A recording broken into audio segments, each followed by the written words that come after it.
Hi, everyone. My name is Dr. Susan Ryder, and I am finishing up your quantitative course with you, Quantitative Methods. I wanted to offer some insights into Module 9 and 10, so I have some things pulled up for you. All right, first here is Module 10. Of course, as you know, this is the same as Module 9.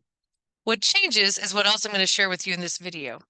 First, I wanted to address the basics of understanding, like in my most recent announcement, that the whole process of writing, getting reviews, and revising is something that will continue all the way through the process on your doctoral journey, even up until the time you get your final review, administrative reviews for your dissertation. It's just part of the part of the process. And the great thing is to have so many people reading and offering insights that have already completed the work and that know what's expected. One item I mentioned also in the announcements that I'm coming to you with a background that I've helped. I think I have around 40 graduates so far. I'm not bragging or anything. That means that there's a very solid team. ACE is great when it comes to teamwork and professionals working in complementing each other. But I've been a chair and a dissertation committee member since 2020. So there's been a lot of people, a lot of dissertations, a lot of chapters that I've reviewed. And I also taught chapter 2, which is the literature review portion of the dissertation for 2 years. And this year, I've instructed scholarly writing all year. So a lot of background. Hopefully that will benefit you. In these first items that came up before Module 6, please go to that module. I offered as many, and I know it was kind of quick, but I tried to give a thorough review so that all of you know what can be revised for modules 9 and then module 10. It is important to make those revisions, so please go to module 6 and check out module 7. I would say mostly module 6 has the most details, and recognize that there's some things to improve. Another item to address is when we have questions that are direct, like, what do you think? What's your experience? Reflect on this experience. And that writing in third person can be a little tricky. But we have to remember that your name is on the paper, so the person reading it knows it's you. It knows it's your perspective, your insight. So that instead of saying, well, I like SPSS better than the data analysis tool pack, or you found them equally the same, or if you want to talk about your experience and say, previous work in education did not require using the data analysis tool pack. Instead, SPSS was required. Something like that would be a different way of saying, because we're focusing on the action. So that's why when someone says write an active voice, that's what they're really referring to, is it's more about the action and not necessarily me. And my name's on the paper. So if we look at it that way, it becomes much easier to write in third person. You're basically saying, this is my opinion without this is my opinion written before it. Okay. So we're going to work on making a determination, and that way help you write more matter of fact. All of these items, the research questions, please look at module 6. If there's anything in the presentation, anything about, how those are presented, like research question 1, research question 2, those types of things, please go to module 6 to see if there's anything to revise there.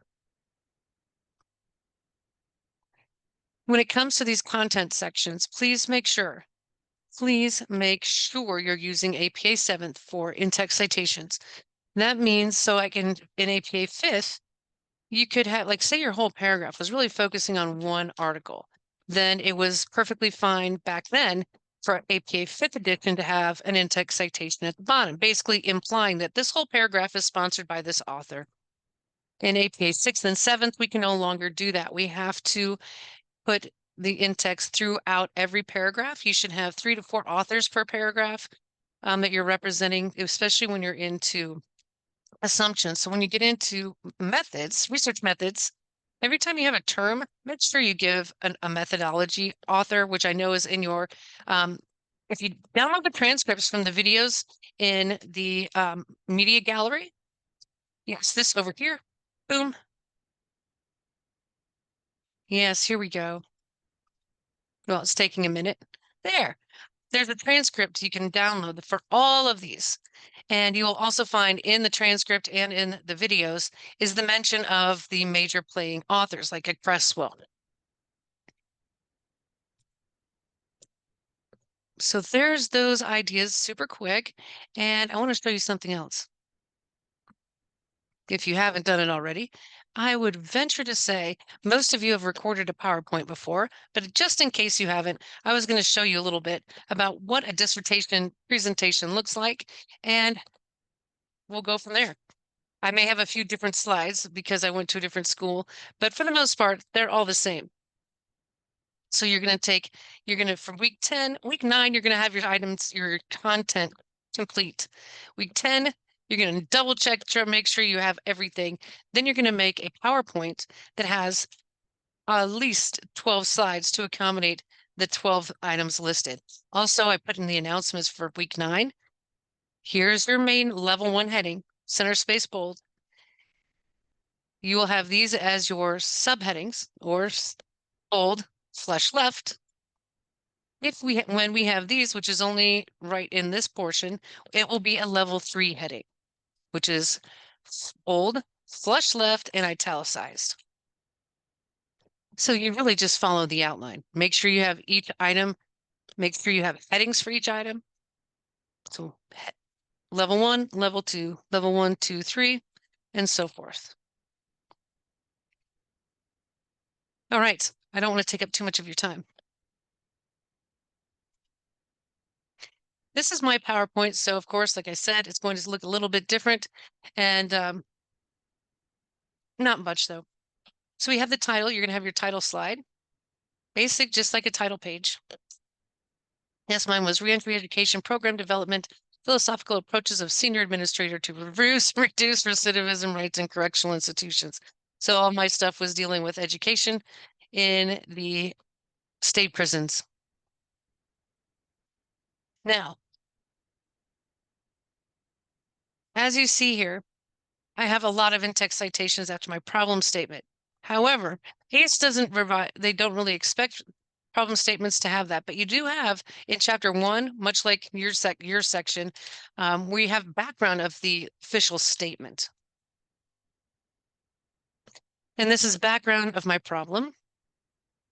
Concerns have been raised regarding the lack of research on how to replace equally effective corrections administrators. So all of my stuff was dealing with leadership and education leadership, organizational leadership, philosophical mindsets of the leaders themselves, and how they were rated as to be super successful is because the wardens that I interviewed were in the top 10, having the least amount of recidivism in the whole country.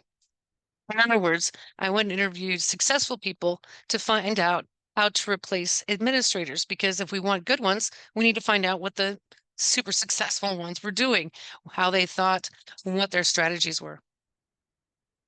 When you have your one purpose statement, and this is going to sound long, don't worry about it. Everyone has a different project. The purpose of the multiple case study, so mine was qualitative.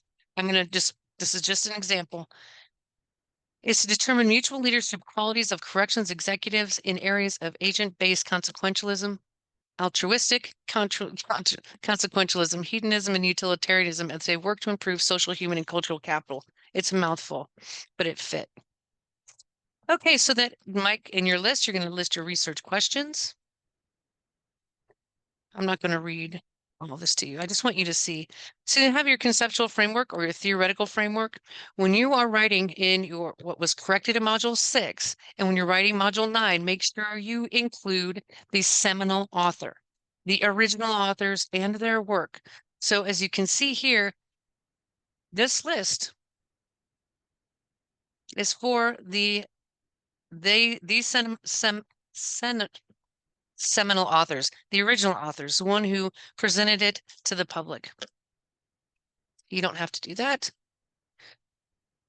All right, so you're going to use your qualitative method and you're going to say which things look the best. When you have tables, which is why I'm like, I didn't want to read this to you, but I wanted you to see how nice and clean they can be. When you present your tables, please make sure they're APA. When you talk about your collection methods, which are your quantitative sets, now we know we know that it's a not real data set. It's a real data set, but it doesn't mean it's going to really rely close in the real world. You're going to have your proposed data analysis. You're going to describe the test that you ran. This happened to be mine. Now, when you get back into when you're talking about goodness and trustworthiness, and for quantitative, it's also going to have a generalizability.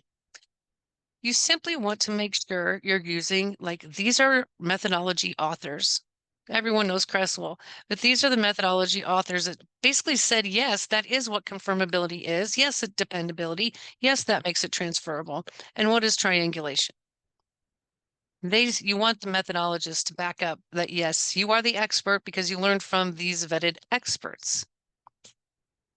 Every study has limitations. That's probably about as much as you need from my stuff. Yeah, talking about final thoughts and recommendations. Well, you're going to also have your analysis. Everything's gone. There we go. Simply make it nice and clean. Explain your data. Provide the in-text citations. There we go. It's important to have very supported work. Provide the methodology authors that support what you're saying.